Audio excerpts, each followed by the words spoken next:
Live 24/7. This is AGT Live 24/7. জগতের মালিকরা কিভাবে ওই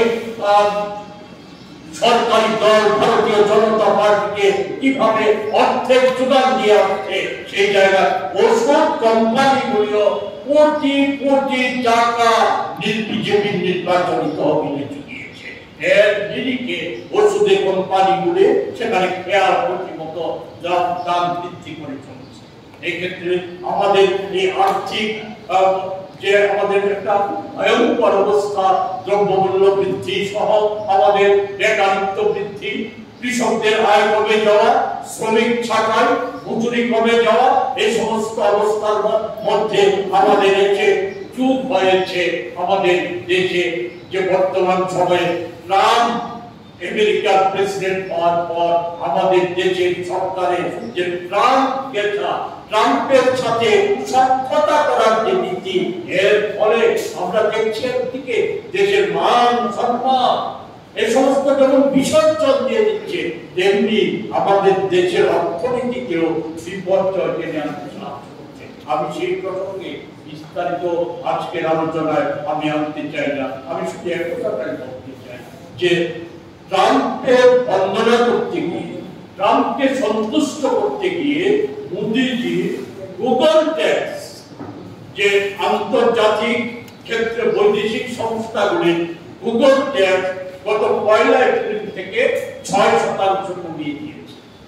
আমেরিকা একতরফাভাবে আমাদের দেশেও আমেরিকার আমাদের দেশের পণ্য যা আমেরিকার পণ্য যা আমাদের দেশে আছে তার উপর আমেরিকা সেখানে শুল্ক বাড়িয়ে দিয়েছে, 26% শুল্ক বাড়িয়ে দিয়েছে।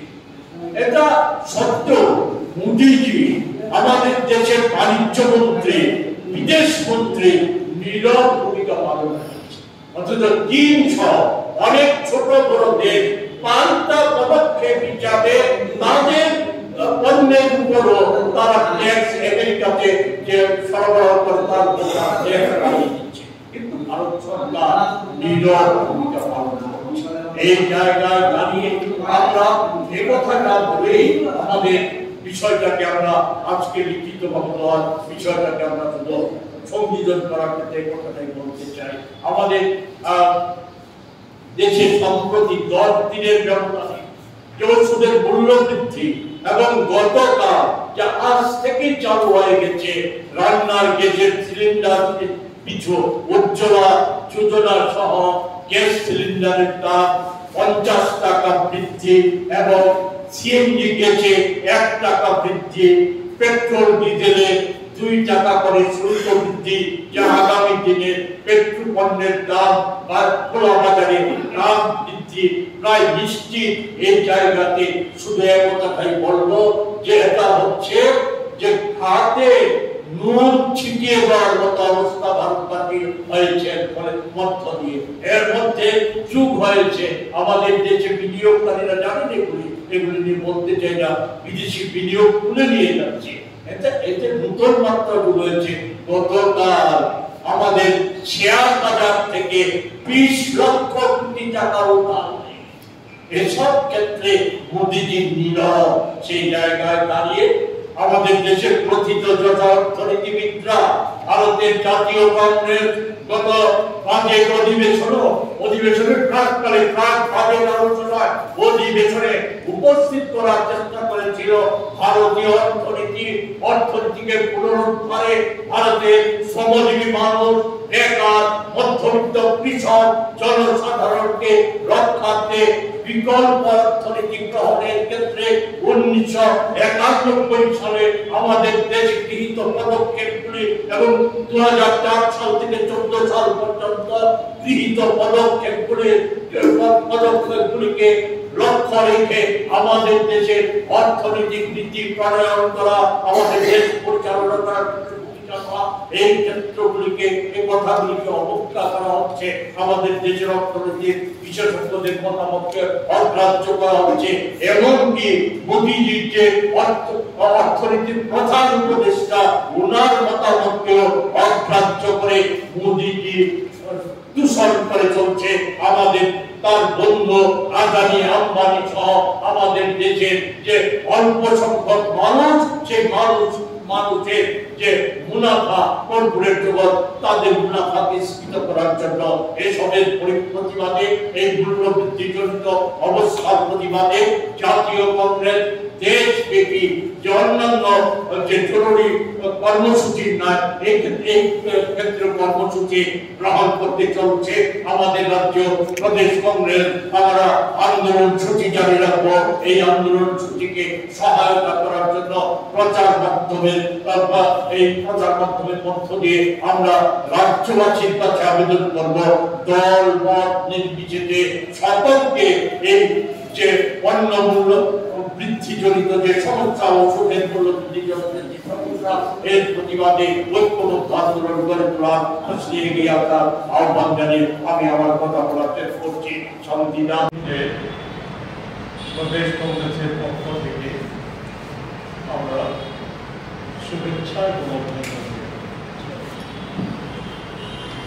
আমরা যে বিষয়টা নিয়ে আজকে আপনাদের দৃষ্টি আকর্ষণ করতে চাই সে বিষয়বস্তুটা মোটামুটি ভাবে আমরা আপনাদের কাছে একটা লিখিতভাবে আমরা দেওয়ার চেষ্টা করেছি। এতে কিছু প্রিন্টিং মিস্টেক থাকার ফলে আপনাদের বিষয়টা একটু সংশোধন করে নিতে হবে। আমি আগে সংশোধনের বিষয়টি উল্লেখ করে দিচ্ছি, ফলে আপনাদের সুবিধা হবে এটা সংশোধন করে নিতে এবং রাখতে সুবিধা। আমাদের এখানে দেখবেন একটা জায়গাতে আছে 26 জন বিলিয়ন ডলারের মালিকের সংখ্যা বর্তমানে 26 জন থেকে বেড়ে 151 জন, 151 আছে। পরের লাইনে আবার এটাকে সংশোধন করে 151।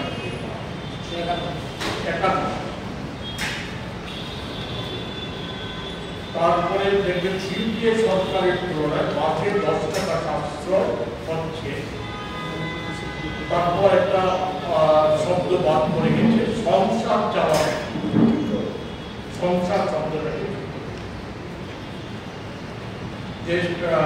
ট্রাম্পের কাছে নথি স্বীকারের ফলে দেশের অর্থনীতিতে আরো বড় বিপর্যয় নেমে এসেছে। এতে কারো লেখা আছে, কারোটা লেখা হবে, এতে স্পষ্ট ইঙ্গিত বর্তমান সময় মূল্য 50 টাকা মূল্য বৃদ্ধি করেছে, যা উজ্জ্বলা গ্যাস সিলিন্ডারের ক্ষেত্রে হচ্ছে।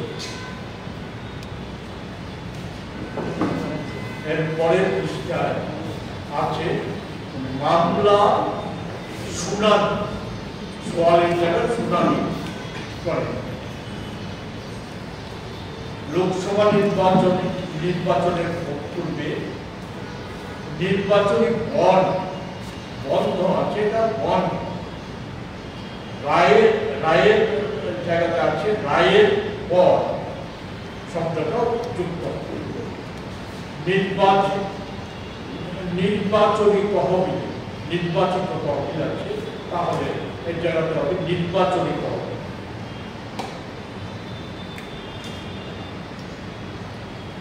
পহেলা জায়গাতে পহেলা এপ্রিল থেকে মোদির স্পেলিংটা একটা জায়গাতে বলা আছে 26%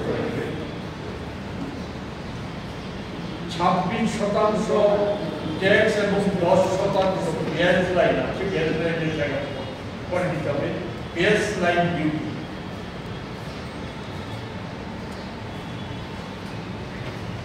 শেষের দিকে আছে শ্রমিক ছাতায় শব্দটা করে। আজকে বুঝতে হবে যে মোদিজির শাসনকাল মুখে যাই বলুন না, কার্যত কারা উপকৃত হচ্ছে, কাদের বিকাশ হচ্ছে। আমরা যে তথ্য, এটা কংগ্রেসের তথ্য, দেশের প্রতিষ্ঠিত যে আর্থিক সমীক্ষক সংস্থাগুলি আছে তার সাথে রিজার্ভ ব্যাংক এবং আন্তর্জাতিক সমীক্ষক সংস্থাগুলির তথ্য থেকে আমরা দেখছি যে দেশের সম্পদ আজকে অল্প কিছু মানুষের মধ্যে আজকে কুক্ষিগত হয়েছে।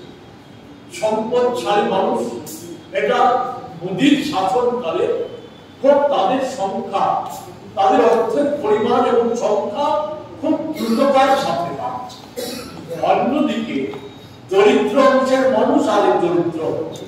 মুখে যাই বলি, আজকের দিনে দারিদ্রতা নির্ধারণের যে সংখ্যা, সেই সংখ্যা মোতাবেক আমাদের দেশে 100 কোটি মানুষ এই দারিদ্র সীমার নিচে আজও বসবাস করছে এবং তারা যে প্রকৃতার্থে দারিদ্র সীমার নিচে আছে এটা আন্তর্জাতিক সমীক্ষক সংস্থাই সূত্র নয়। আমাদের দেশের মাননীয় অর্থমন্ত্রী গত বাজেট ভাষণে পরিষ্কারভাবে উল্লেখ করেছিলেন যে আমাদের দেশের 90% মানুষ, যে ওনার বাজেট প্রস্তাবনার উপর আলোচনা করতে গিয়ে বলেছিলেন 90% মানুষ প্রয়োজনীয় যে খাদ্য সামগ্রীর পর আর পণ্য সামগ্রী ক্রয় করার মতো আর্থিক ক্ষমতার বাইরে আছে। আর্থিক ক্ষমতা নেই। সরকার যে বলছে 80 কোটি মানুষকে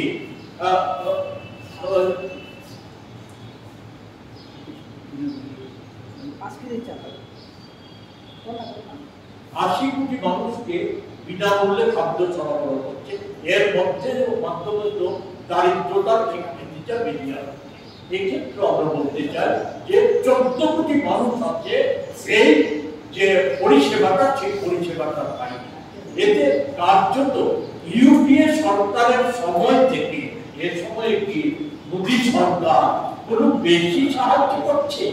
5 কেজি বিনামূল্যে রেশনের মানে হচ্ছে 10 টাকা। ইউপিএ সরকারের সময়কালে থেকে 10 টাকা সাশ্রয় হচ্ছে, অথচ এই মানুষকে তার সংসার চালানোর জন্য বাজার থেকে 1000 থেকে 1200 টাকার মূল্যে টাকা খরচ করতে হচ্ছে চাল কেনার জন্য। এই যে গ্যাসের দাম বাড়িয়েছে, উজ্জ্বলা যোজনা নিয়ে কত ভাগ পিটিয়েছে, কত কিছু পিটিয়েছে, যে আমাদের দেশের মহিলাদের সশক্তিকরণের পদক্ষেপ হিসাবে। আর আজকে ওই সময়ে 14 সাল পর্যন্ত আমাদের দেশে রান্নার গ্যাসের সিলিন্ডারের দাম 400 থেকে 500 টাকার মধ্যে সীমাবদ্ধ। কখনো কখনো আন্তর্জাতিক বাজারে পেট্রোপণ্যের সামগ্রী বাড়ার ফলে সেই দামের উঠানামা করতো, কিন্তু 500 টাকার মধ্যে কোনোদিন ওঠেনি। সেই দাম আজকে 1000 টাকা ছাড়িয়ে যাচ্ছে। কোনো সময় চমক দেওয়ার জন্য নির্বাচনের আগে এই সমস্ত দাম কমানো আর আসলে নীতিটা হচ্ছে কি? নীতিটা হচ্ছে যে কর্পোরেট জগৎকে সেবা করা আর মানুষকে বিভ্রান্ত করে রাখার জন্য নানা চটকদারি চমকপ্রদ কথা প্রকল্প ঘোষণার মধ্য দিয়ে বিভ্রান্ত। সম্প্রতি এই যে প্রায় 900 ওষুধের দাম বৃদ্ধি, এ নিয়ে এখানে আছে, আমি বিস্তারিত বলতে চাই। এখানে সুপ্রিম কোর্ট একটা মামলা চলছে। একজন রোগী, তার একটা মারণ রোগ, এ থেকে পরিত্রাণের জন্য তাকে জীবনদায়ী ওষুধ প্রতি বছর ব্যবহার করতে হয় এবং সেই জীবনদায়ী ওষুধটা বিদেশ থেকে আমাদের দেশে আমদানি করতে হয়। সেই ওষুধের দাম আমাদের দেশে, সেই ওষুধটার খরচ প্রায় 2 কোটি টাকার মতো একজন রোগীর ধরে বছরে 2 কোটি টাকা। এই নিয়ে এবং সার্বিকভাবে আমাদের যে ওষুধের দাম বছর বাড়ছে, এই সময়ে মাঝে শেষার্ধে ওষুধ প্রস্তুতকারী কোম্পানিগুলি প্রায় 900 ওষুধের দাম বাড়িয়ে দিয়েছে। এ নিয়ে সুপ্রিম কোর্টে একটা মামলা চলছে।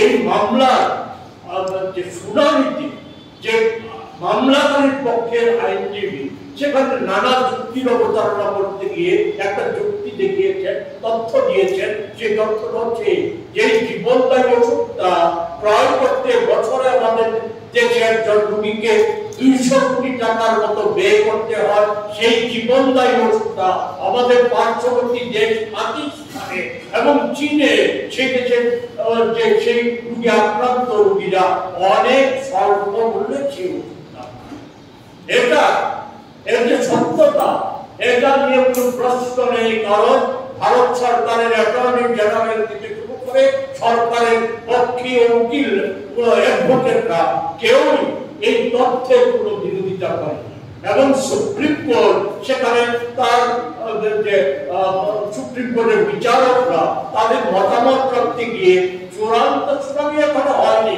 কিন্তু তাদের যে পর্যবেক্ষণ সেই পর্যবেক্ষণে বলেছে যে আমাদের দেশের সরকার, কেন্দ্রীয় সরকার এবং রাজ্য সরকার ওষুধের দর দাম নিয়ন্ত্রণে যে সরকার কোনো কার্যকরী ব্যবস্থা নিচ্ছে না তার জন্য সরকারকে সমালোচনা করেছে, কেন্দ্র এবং রাজ্য সরকার।